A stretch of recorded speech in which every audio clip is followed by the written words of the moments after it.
A ball is thrown vertically downwards. So this is the ball which is thrown vertically downwards, and the height is 20 meters with an initial velocity of v0.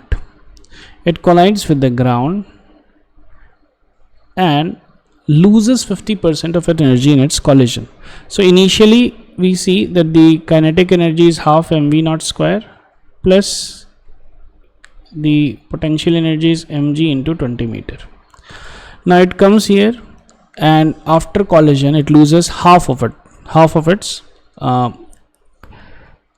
energy. So therefore the energy which is remaining here is going to be half mv0 square plus mg into 20 meter divided by 2. That much energy is remaining, and it rebounds the same height. So therefore this should be equal to mg into 20 meter, because now when it rebounds to the same height, it is having mg into 20 meter as the potential energy, but kinetic energy is going to be 0.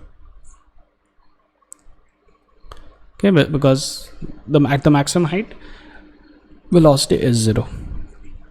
So the initial velocity is, so we write here again, half mv0 square plus mg into 20 meters is equal to now twice of it. So this is mg into 40 meters.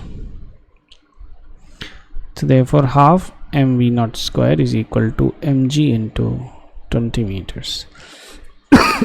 Sorry, is gone.